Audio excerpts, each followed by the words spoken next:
Hey everybody, thanks for joining us on RoxTalk Ep.6 today on video. So this is on YouTube and Facebook. Unfortunately, we had an issue with our video. For whatever reason, it cut off at about the 6-minute point. So you're actually going to just be listening today. Feel free to redirect to Spotify or Apple Podcasts if you'd rather just listen and not drain your battery from video. But we still will be posting it as a video just for the sake of putting it out there. So once again, thanks for bearing with us. We got some new mics on the way and a few things that are going to elevate the quality of our podcast and your overall experience. We appreciate you hanging out with us as long as you have to this point. We're excited to keep talking Rockies. So enjoy episode 6. Hey everybody, welcome to RoxTalk episode 6 with your hosts Dawson and Brayden Lee. We're excited to be with you today to talk about the Colorado Rockies, who are off to a hot start so far in 2022, finally getting a bit of national recognition, which is exciting to see. Maybe not as much as I wish we were getting, but still on the radar for the MLB finally. So Doss, catch them up in case they've missed it. Yeah, so we were one of the first teams to 10 wins. We're 10-6, third in the NL West, 2 games back, obviously, since it's early. We're actually, since we're getting the national recognition, we're starting to struggle a bit. Lost 3 out of the last 5. Bullpen struggling. Defense, worst I've seen probably yesterday. Just all around, just miscommunications, errors. It was really bad. But we're still 10-6, so we're still good. What I like is on Saturday, we lost 13-0. 3 hours later, bounced back and won, and that's big for our team to bounce back from those things. So I think we're fine, and you're going to go through stretches. So I'm excited to see how the bullpen bounces back, and then our defense as well, because our defense is always solid. So yeah. I think we'll be fine. But the defense has definitely slipped a little bit recently, but it will come back around. I think my biggest concern more than anything is the bullpen, because historically our bullpen has been bad Yep. And struggled and really been like the Achilles heel of our team. We've had some rosters with really solid starters, really solid position players, and our bullpen, for whatever reason, has been the Achilles heel that stops us. This year, the bullpen actually was one of our strength zones up until the last 3-5 games maybe. Yeah. And so I think that they'll come back around, but that's an area of concern for me. And that's a critical piece. I mean, if we're going to do big things like I'm anticipating this year, our bullpen's going to have to come back around. Yep. So let's just talk about some individual players who have been doing big things or important things. Obviously, we've got CJ Cron. I don't know that we even need to go into that. 6 home runs, 17 RBIs to this point. Absolutely raking. Doing a great job of being a contributor to our team, not just in home runs, but in contact. But let's talk about Connor Joe. So Connor Joe's become a fan favorite, certainly. Has had a battle and beat cancer, comes back in. Just somebody that seems to feed off the crowd's energy and all of that. Talk about what Connor's doing so far. Yeah, so the last 3 games, he's had 2 leadoff home runs. First game against the Phillies was on the first pitch of the game. Just crushed it onto the second deck, just a bomb. He has a 12-game hitting streak right now. He's just working at bats, drawing walks. Even if he does rarely strike out, it's 7 or 8 pitches normally. So he's just super consistent and super reliable. And he's one of those guys that when we have first and second, 1 or 2 outs, and Connor Joe's on deck, you're like, all right, just get it to Connor, and we're excited to see him come up, which I feel that with basically everyone in our lineup right now. Yeah. But specifically him, it's like, he's going to do something for sure. Yeah. No, Connor's fun to watch. And I think for me, I hadn't kept track of him as much as maybe I should have. Last year, I was pretty skeptical of him. I know that people were pretty excited about him coming into 2022. And I thought, yeah, he'll be a contributor to our team. But I had really no expectation that he would be, he seems to be a leader, a fan favorite, but also an absolute competitor. So it's been fun to watch him. He plays first base well. He's done pretty well in the outfield. There's been a few times where you could sense some uncomfortability in left, I think. But that's something that he'll get with just more reps. But in the box, he looks great. So Connor Joe's been awesome. Another guy that we've loved to see getting hot lately is Chuck Nasty or Charlie Blackmon, who is also a fan favorite, but somebody that I think we were a little concerned with at the start of the season. Like, okay, is he getting older? Is he declining? But now starting to turn it around. What have you seen from Chuck lately?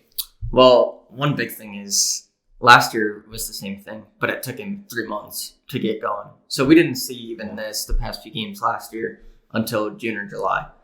So it's good. He had 4 hits on Sunday. It's good to see him doing that. He has 2 home runs now in the past week.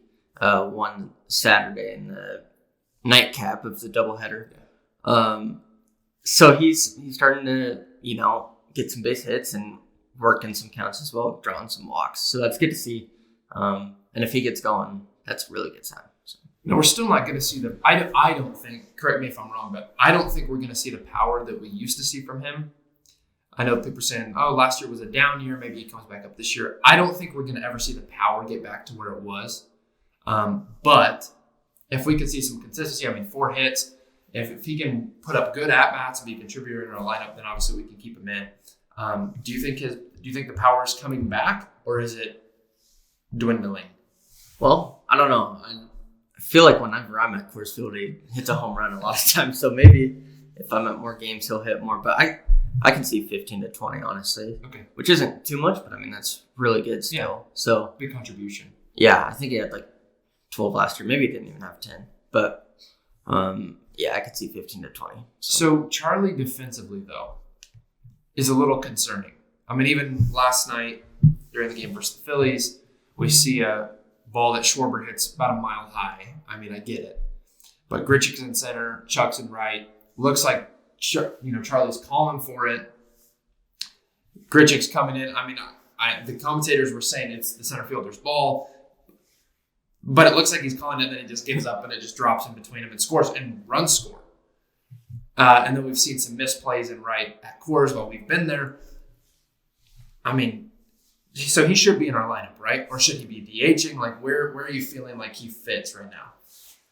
It's kind of tough because him and Connor Joe are about the same defensively, I feel like. Connor Joe's probably a little faster, but Chuck has the better arm. I think that's why he's in the outfield, is he's already thrown someone out this year at third base. So, he does have a good arm, reliable. But, he did have a nice catch on Monday against the Phillies, jumping catch at the wall. But with the play with Grichuk, yes, it's probably Grichuk's ball. But when you looked at the replay, like we said, the ball's about to hit the ground. And you can see him saying, I got it. So, it's just kind of tough because as an outfielder, if you hear that, you don't want to go for it because then a collision could happen. I don't know. It's just something that can't happen again for sure, but I think they'll be fine. Plus, it's a new guy. It is his 10th game. They're trying to get used to each other still, so they should be good. So okay, good to know. The other guy that's been on fire lately, and somebody who's actually been relatively consistent over the course of the season, is the other guy that did not catch the ball, which is Randall Grichuk. So talk to us about Grichuk. The power had not been there yet until the last couple of days. Now we're starting to see some pop come into the bat with the consistency. Talk to me about Grichuk. Yeah. He's hitting .375, which is one of the best in the National League right now. And he's another one of those guys that, at least for me, when he comes up, I'm like, he's going to get on somehow. He's pushing it the other way, base hits, and then Sunday and Monday against the Tigers and Phillies, drove one out, crushed both of them. And actually, the one against the Phillies, I think it was just a fly out to left field. And so that shows how much power he has, I think, with how high the ball was hit to still get out. So, if his power gets there, it's, like we said, he's capable of hitting 30 plus. Yeah, 100%. So he's super consistent. He also has a 11-game hitting streak. So him and Connor Joe are kind of fighting for that lead in the MLB right now. But yeah, back-to-back games with the home run. He's just killing it right now. And he's fun to watch. I think when Dawson and I watch Randall Grichuk, at least for me, he has become one of my favorites in our lineup. A lot of hustle, a lot of energy, a lot of hustle, right? Really good. Seriously, though, good energy. Looks really solid in the field. He's had some spectacular catches, made some good throws. Obviously, there's been a couple miscues. That'll iron out as the season goes on. In the box, looks great. Lots of 2-out RBIs. I think while we were at our last homestand, he had 2-out, 2 RBI slaps that were really important. And then he goes deep twice. Listen, he is a powerful guy. There is a lot of pop in that bat, and he hasn't even hit one at Coors yet. Yeah. So he starts getting it in the air at Coors. I think we're going to see some really fun stuff start to happen, and I would love to see him at 30, and he can. Fully capable of doing that. It's been a big part of everything right now. The one thing that I'm noticing that's interesting is in our first podcast that we made, almost the entire focus was on Chris Bryant wants to be here. Chris Bryant's coming to the Rockies, superstar coming to the Rockies. And he's really not in our notes. And he hasn't really been at all yet. Yeah. Why is that? Is something wrong with, what's going on there? Why is Chris Bryant not more of a focal point of the Colorado Rockies right now? He was hitting 350. The power wasn't there. Just a few days ago, actually, the first game in Detroit, he was hitting 350, 4 RBIs, no home runs. So yeah, the power's not there. But, we do need the home runs, but it's not, as long as we're winning, who cares how many home runs you're hitting? He went 0 for his last 16 up until the first game against the Phillies Monday. Finally got a hit, so hopefully that'll get him going again. And then same with him with Grichuk. Once he gets his first one out, I think, when you're a power guy, they come in bunches. So I could see 3 or 4 games with not multiple home runs, but with a home run, maybe a multiple in a game, But I don't know. I mean, it is different when you sign with a new team. I mean, Freddie, it took him 10 games, not as long, obviously, and then he has 3 now. So I think when Chris gets one, it's going to start coming. So no need for concern. I don't think so. No. I don't think so either. And I think you're right. They do, with power guys, they do come in bunches. And sometimes in basketball, we used to say you got to just take the lid off. If the shot wasn't going in, you had to just keep shooting. Finally, when you saw one go through the net, it was like, okay, now we can start scoring. I think it's the same in baseball in a lot of ways. He's seen the ball get off the bat and get on base, but I think he really needs to see the ball get out of the park a few times. Yeah. And he will. I'm not at all concerned either. In fact, I don't think he's been bad. I think he's just been overshadowed. Yep. He's been solid. I think his on-base percentage is still somewhere high in the 300s here. 338. Yes, well, low 300s, but still 338 on-base percentage. He's getting on base. He's drawn 6 or 7 walks so far this year, and he's going to get his hits. He has some RBIs. He's going to be fine. I, again, really just think it's because Crone's been balling and Connor Joe's been balling, and it's like, okay, he's just been overshadowed, but he has been a consistent presence. He's looked good defensively in my mind. And he's going to be just fine. Going to be doing awesome. So we've talked a lot about the position players, but for our pitching, at least let's go to the starters first. So Freeland, a little shaky. I'm not sure. I think he'll come around. There's been a few really good moments and a few really rough moments. Marquez and Tatella, relatively good, I suppose. But Austin Gomber initially was like, oh, Lord. This is not good. But he had a bounce-back start. So talk to me about the bounce-back start and what you're seeing from Gomber. Yeah, so the first couple starts, we were like, just throw a strike. Yeah. Just like no command at all. Saturday in the nightcap as well, threw 6 shutout innings. So that was great to see. He got his first one of the year. Command was great. 8 strikeouts, which is really good. His curveball was nasty. I mean, it doesn't have as much movement at Coors with the altitude and stuff, but that's one thing about him is his curveball is just so nasty. He probably had 4 strikeouts just on his curveball. Yeah. So that was great to see. He pitched super well. Kyle Freeland, his last start just against the Phillies on Monday, he wasn't even that bad. Our defense struggled and gave up 3 unearned runs. So he really only had 1 earned run against him. It was just kind of a rough night for the Rockies.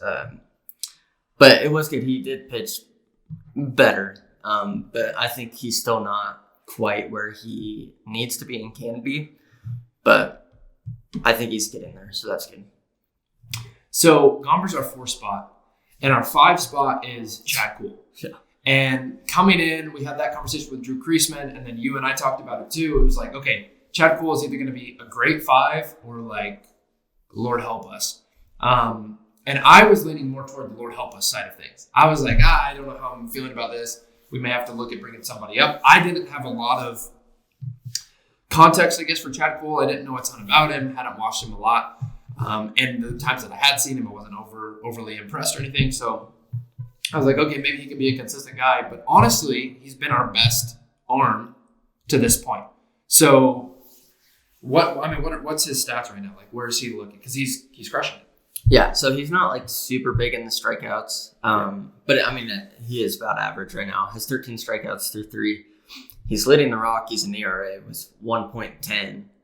Two earned runs through 3 starts, and as a Rockies pitcher, we don't see that really much. Maybe some throughout the season, but not really a hot start like that. So that's actually the first time in franchise history that a starting pitcher for the Rockies has gone 3 starts with 2 earned runs or less. So he's just killing it. I mean, hitters are hitting 145 against him through 3 starts. Yeah. And that's 2 against the Phillies or not 2, sorry. 1 against the Phillies who has a crazy lineup. I mean, just power all the way through. The Rangers who added a lot of pop and are doing good. Mm-hmm. And then the Tigers, probably the worst team out of the 3, but still not a pushover team. You know, they made some moves this offseason and stuff. But, I mean, he is just killing it. And another thing, too, is he's not walking a ton of guys either. He did it in his first couple starts, but this last one, I mean, he was just lights out. I'm really impressed with him. Yeah, no, he's been fun to watch for me because as you well know, audience that's been watching, and Dawson well knows, I really get nervous about our pitching. Always have. Hopefully, maybe not always will, but definitely do. There's just something about him right now that he just has it. And I really want us to ride it because we know that a starting pitcher over the course of 162 games is going to have a game where they get shelled. It's going to have a game where they're off. But to this point, each of his 3 starts, he's had great command. He hasn't been walking guys. And again, it's not that he's been striking people out, but it's not like always scary outs. I mean, he's getting them to roll it over, pop out. That shows that he's throwing in the right spots. Seems to be hitting the glove where he needs to be hitting it. Just looks confident. And confidence, too, is a big piece of pitching. I mean, he just looks like every time he steps up, steps, I guess, onto the mound to go up against somebody in the box, whether it's Kyle Schwarber or some scrub from the Tigers, it looks like he's like, I'm going to get you out. Yep. And 145 batting average says usually he's right. Yeah. So, I mean, I've been impressed with him. Hope he continues to work it. Will his next start be against the Reds this coming weekend? Yes. So should be. So we'll see how he throws against the Reds, which is that at Coors? Yeah. So another Coors Field start. We'll see how that goes, but I'm excited to watch Chad keep throwing. So our starters have been okay. We've had our moments. Again, we've had our moments where we weren't there. But 10-6, they've at least not completely given away the game every time. Yeah. Our bullpen, again, we're crushing it. And then we see, and we're going to pick on one guy just because he's the guy that we were at the game that saw. Bases loaded. We bring in Lucas Gilbert for a left-on-left matchup against Schwarber. Couple pitches in, he plunks him. Yep. And then he has a right-handed bat, and then he just gets absolutely shelled. And then the next time I see him throw, it's a similar story. Just doesn't look good. But it's not just him. What does our bullpen need to do to come back around? I mean, because right now we are in a place where this feels like the bullpen of old, which is not a good thing. Yeah, and it's been the past few games, like you said. And obviously you're going to go through, like, rough times as a pitcher, and like you said, even with starters, you're going to get shelled some games. With the game we were at, I mean, it's a tie game, bases loaded, 1 out. Even just a sac fly would have done the job, and so you come in left on left against Schwarber to do your job. Your job is specifically to get Schwarber, and then, even if the next guy gets base hit, at least that limits the damage a little bit. Like you said, ends up hitting him. He's pitched 2 1/3 so far this year, 6 earned runs. Just not very good command from what I've seen at all. 4 walks through 2 1/3. So, I mean, it's just batters are hitting 500 against him. Yes, it's 2 innings, but still, if that's 5 hits out of 10 batters, that's not a good average. No. Again, not many innings yet, but over 23 ERA. That'll change. Yeah. If he has 3 shutout innings and stuff. So, I don't know. I haven't been too impressed. But I think if it kind of started with him and just seeing that game. Yeah. So I think they'll bounce back for sure. But yeah. Well, and it's difficult too because, there's certain players that I really don't care to watch. Yeah. Just boring. There's not anything wrong with that. I'm just speaking strictly from a fan's perspective. There's some players that are just boring. Ulysses Yassin is not one of those guys. So it's been tough to see him in a few instances come in tough situations and then struggle a little bit because he plays with so much energy, so much passion. You'll see him get there's this play when we were there where he catches a ball and then turns around and throws it to second, gets a double play, and he's screaming and yelling as he's coming off the mound. Like, I love that. He's probably my favorite pitcher to watch currently that can take the bump for the Rockies. Who is your favorite pitcher at this moment? Starter or either. bullpen? Just anybody that can stand on the mound and throw. Not necessarily because of ability or current stats, but just who is your favorite guy to see on the mound and why?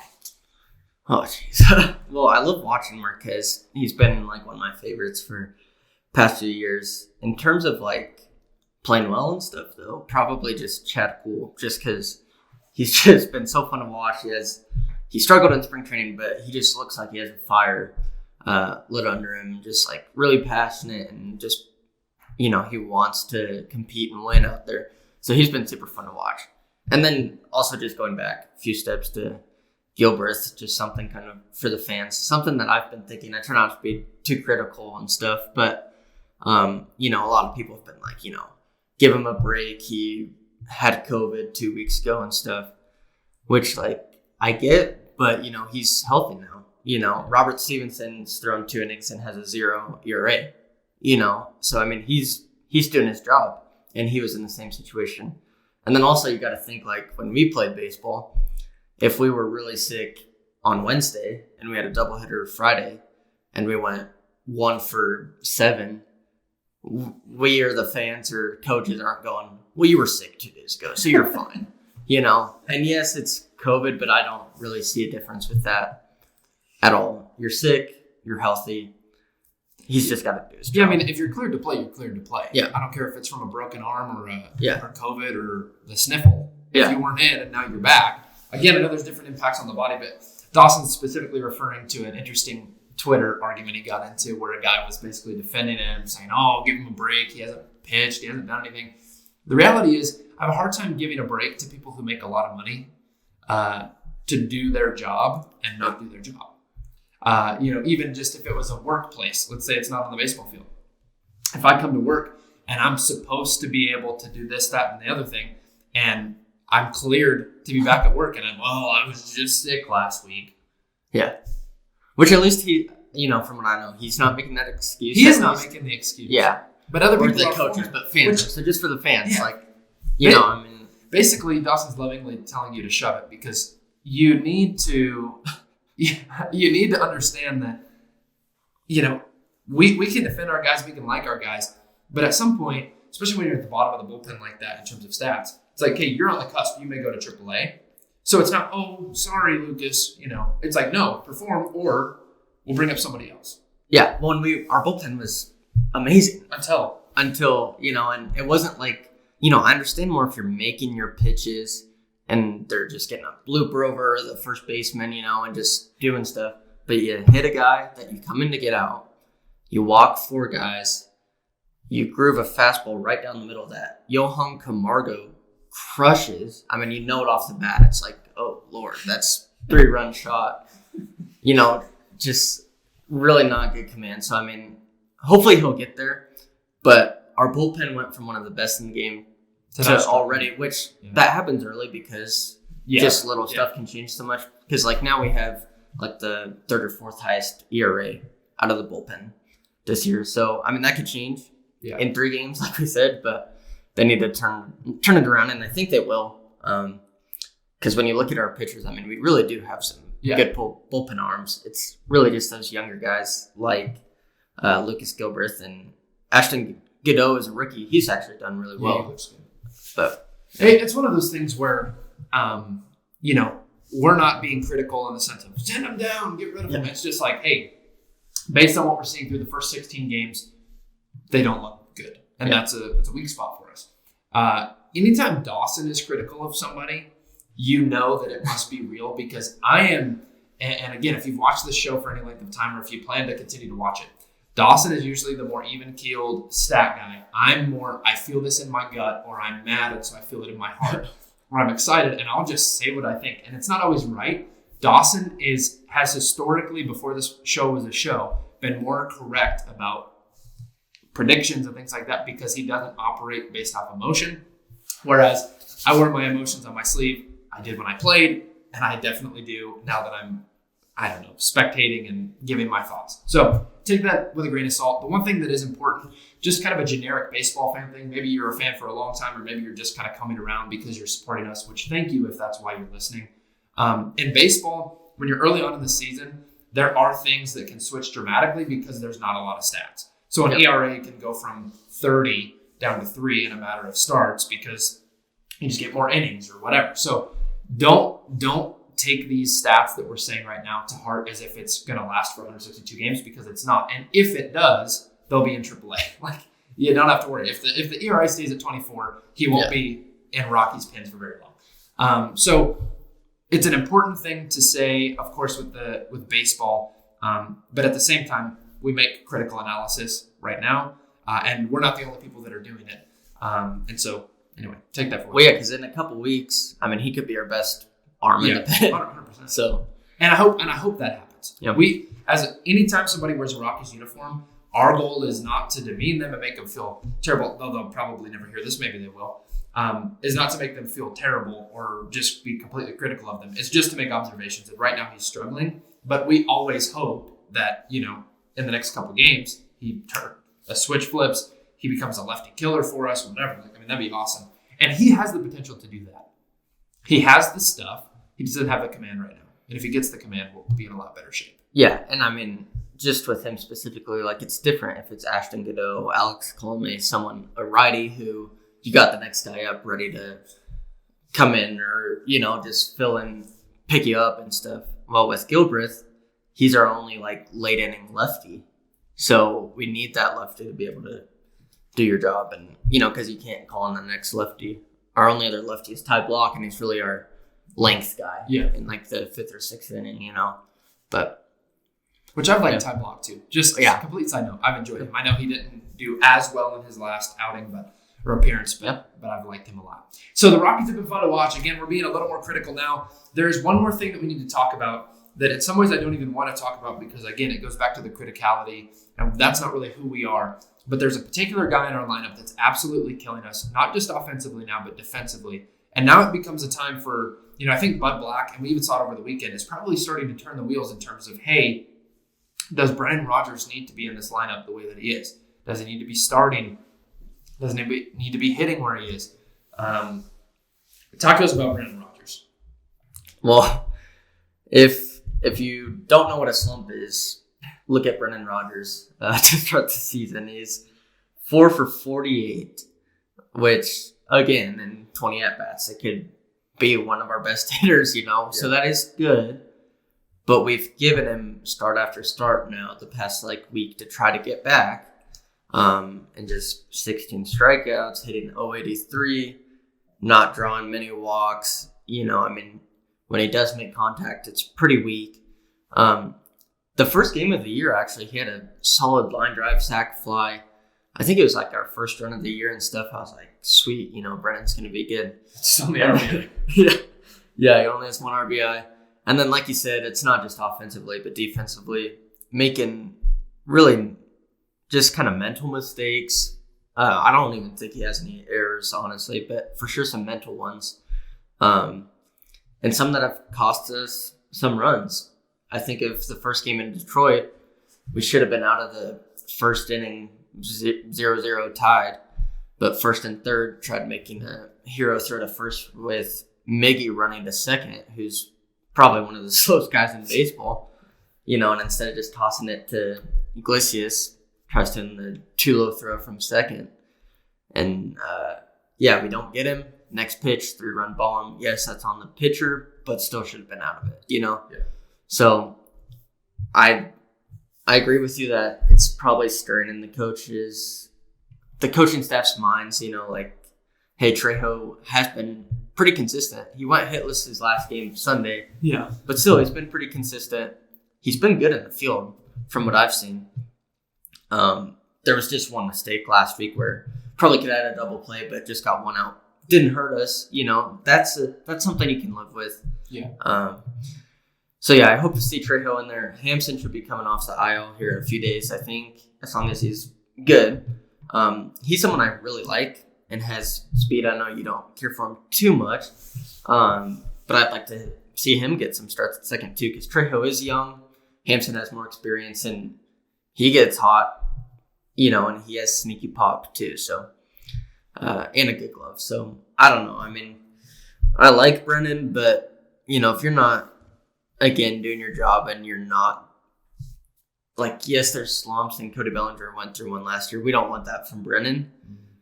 Someone could have filled in for Cody last year, I think. I mean, he just was terrible for the Dodgers. Yeah. I think he could have put anyone in the outfield over him. So I think we don't put Brennan through what Cody did last year, and just get a hot bat in there. So yeah, I think I really do feel like Brendan Rodgers is going to be okay. He's younger. I mean, in terms of this team, he's 25, I think. He'll come around. He definitely has pop. He's a good defender. He can hit for he is a good player. He's just in a really, really rough slump right now. But the worst thing in my mind that you can do is just let it ride for so long. And baseball is such a mental game that I think now at this point, every time he's stepping into the box or every time he's taking the field, it's just like in his head. And that's why he's striking out so much. I mean, it's not like he's giving good swings. He's looking at pitches that are grooved and getting K'd up. And it's like, okay, what are you doing? Or he's making routine, like you said, a flip to second base that turns into some kind of hero throw to first that doesn't work. I mean, it's small things in the mind of somebody who maybe doesn't pay a lot of attention.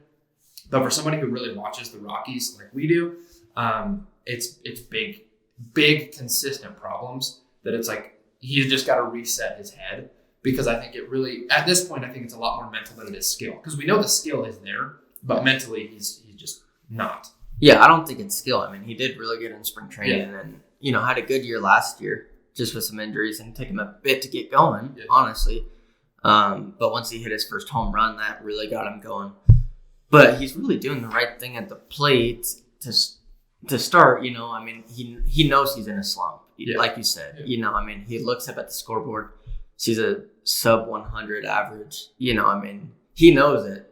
And so if you watch the games, most likely he'll look at the first pitch no matter what, because when you're in a slump like that, you're hoping to get ahead in the count. 1-0, 2-0, 3-1, 2-1, But most of the time it's just part of being in a slump. It's 0-2, 1-2 counts. Looking at a great pitch on the first pitch, it's like, if you were aggressive there. But when you're in a slump, you're not as aggressive. If you're Grichuk, who's killing it, if he gets a fastball down the middle, I mean, he's crushing that thing. We saw that with Connor Joe yesterday, with the leadoff home run. So, I don't know. He has the being in a slump approach, I guess. It's just not working out, but which is it's a bad approach. Yeah. And I think even when I played, we never faced guys that were throwing 95, 100 with crazy, stuff. It wasn't what we were facing, but I do remember times when I was hitting well, the ball coming out of the pitcher's hand looked like a beach ball. And I was like, I know where this is at. I can get it. And then I remember in the same way when I was slumping, the ball looked like a ping pong ball, if not something smaller. And I think Brendan is in that place where it just looks small. Yep. And that's a tough place to be. Can't see the seams, can't always see what's going on. Your reaction time is slower. You're waiting on stuff. And then, like we've said, pitchers are grooving fastballs and you're watching them go by. Yeah. And, in baseball, you can't go up wanting or expecting to walk. And when you're in a slump, that's kind of what you do. Yeah, well, and it's just that. A part of who people are. They're like, dang, I just want to get on base, because that can get you going. But yeah, I mean, he's going up there trying to walk. I think, and when you look at him, like when I was watching the games this weekend, he's the only guy in the lineup, I feel like, that when they zoom in on his face, when he's, after a pitch or something, you can see it on his face. Yeah. Everyone is like, they're just all confident and like the energy's there and everything. He's just kind of like, you look at him and it's like, dang, almost like he doesn't want to be up there. He looks stressed. Yeah, he's stressed. I don't know if he's nervous, but you can just see it in his eyes and the way that he acts, And he knows that he's making mistakes in the field. Like when he made that bad throw, walking back to second base with his head down, because he knew he should have, which is the mental thing, So, well, and in baseball, the mental thing is substantially worse because it tends to snowball into so many different areas. Because now you're overthinking ground balls, and you're overthinking situations, and you're overthinking when you're in the box. And anytime you overthink in baseball, it's a recipe for disaster. Yep. Because in baseball, you've got to have you got to know what's going on, but you got to have a clear head in terms of, okay, I'm just going to go in, smooth swing, I'm going to go in, make this play that I've made 1,000, if not more times. And Brennan will come around. He will. I just am hoping it doesn't take a AAA visit or something to bring him back into that spot. And I don't, maybe it won't. But in the same way, I don't want to feel so much for a player that it compromises the quality of our team. And so if Trejo needs to be in, or if we need to toss him down and bring somebody up, I hope that we do it. Yep. And something that I just would love to see him do, though, when he does play, is pitchers, they read the scouting report and stuff. They're taking advantage of him. Yeah. And they're throwing strikes. You don't want to work around a guy who's not playing well. So what I would just love to see out of Brennan is he knows he's going to get strikes because he's in a slump and people think he can't hit right now. Yeah. So if he, at these next few games that he plays, I hope he's aggressive on even the first pitch. Because, he can hit. He's got pop, Yeah, he does. So I hope he takes advantage of the pitchers trying to take advantage of him and maybe drive some out. But more importantly, just line drives the other way up the middle. Those would be huge. So I think to me, we have these 3 questions to kind of end the show. The middle one is who are you most disappointed in? I think it has been, for me, it's been Rogers. Because I came in really high on Brennan. I felt like he was going to have a huge year for us, especially with less expectation, really, to be a power bat because you had the guy with Grichuk and Cronenbach and McMahon. And, McMahon's also been kind of quiet, which is something we could talk about with Bryant, all these guys. He's not expected to be the power bat. The problem is he hasn't been any bat. Yeah. And so he's been a disappointment to me. Again, not as a person, just as a player right now in the lineup. I think he'll come around. Actually, I know he's going to come around. It's part of baseball. If he doesn't, he'll be sending down, obviously. But I think he's going to come around. I like him. But to this point, he's been kind of my biggest disappointment. What about you? What's been your biggest disappointment? It's got to be the same for sure. It's hard to not. If you've really been watching the games and you love the Rockies, it's hard not to have that there. Because I was just going to say, kind of kills rallies too. Yeah, for sure. We'll get 2 hits, first and second, no outs. Let's say Diaz is up like he has been a couple times, and he'll either strike out or fly out or not really do his job. But when you don't do your job there, it's like, okay, well, now it's 1 out. Brennan's basically an automatic out. Yeah. Feels like right now. Yeah. So it just kind of kills rallies for sure. So it's been tough. Yeah. It's been challenging, but let's end on a more positive note here. Now that we've been gloom and doom for the last 20 minutes. So what have you been most surprised, positively surprised by to this point in the season? Yeah. More so recently, actually, since last Tuesday, I think the game we were at, maybe it was Monday, is 2-out RBIs. Runners in scoring position the first week, we kind of struggled. We were winning games, but we'd have first and third, 1 out, bases loaded, 1 out, like we were talking about. And then Grichuk had that 2-out, 2 RBI double against the Phillies last week at home. And the thing that we said was, hopefully, I think I told you, I was like, I'm excited to see if that gets us going with runners in scoring position and stuff. And then it felt like every game, the 2 that we were at after that, it was like 2 outs. All right, that's a single, that's a double. It was crazy. We were even talking to the people around us, all of our runs were with 2 outs and stuff. On Sunday, all 6 of our runs were with 2 outs. So, I'm really surprised by that. And actually, to kind of skip ahead, that's what I'm most excited for too, is we're kind of hot.